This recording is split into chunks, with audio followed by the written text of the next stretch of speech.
This is the easyrider model. Now, this board's gone through a few refinements in the last couple of months through a lot of test riding from team riders. We've changed a couple of things. One of the main things here in the rail, instead of having the 50-50 rail like the first one, I've gone back to the 60-40 with the edge totally taken out on the shape, so it classes as a log, which I call a plank, and which means you can use it in the log contest, but the performance side of that is heaps better. Now we get up to this end, and this is another area where a refinement's been made. The first easyrider had quite a full nose here. It came right out here about nearly an inch.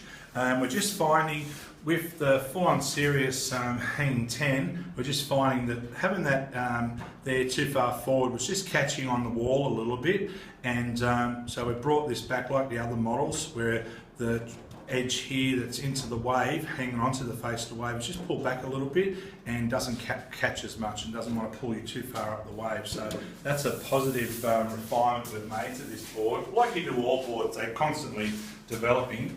Now, as you can see here, this has got the massive concave, about 15-16 mil of concave, which goes all the way through here. That's the 1 foot mark. You get to the 2 foot mark and it's still quite deep, a lot deeper than what most boards would have for the concave. But as you can see, the edges are softened right off, okay, either side there. And then we go up to the middle, and it's pretty well flat. And then we get past the middle, between the middle and the tail, and that's where the V is, which enables you to get onto the rail. And where your back foot most of the time is, touch more V, and then it goes to the tip of the tail, and the V just carries all the way through, which makes it really transition nicely from rail to rail when you're doing cutbacks.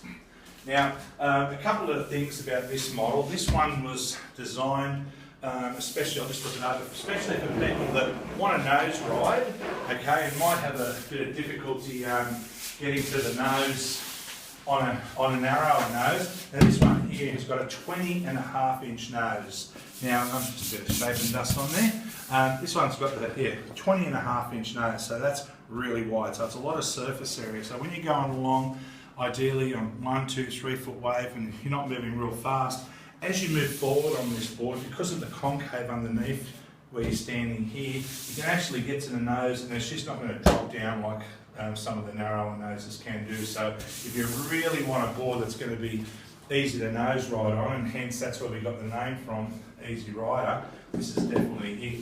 Now the other thing about this board, it's 24 inches wide in the middle. Most of them are around 23, 23.25, a lot of males. So I've gone for the extra width as well, and then it's got a 16.25 inch tail. So this front part of the board here, it really blows out, as you can see, and has that full-on area up the front here. The surprising thing about it is when you're surfing it off the tail button, doing manoeuvres and so forth, drop knee turns, whatever, cutbacks, that nose doesn't become an issue being too wide. So we've just found with this combination of rocker, soft rails and so forth, that we've found a board which some people are finding very easy to ride. So this one is the easyrider.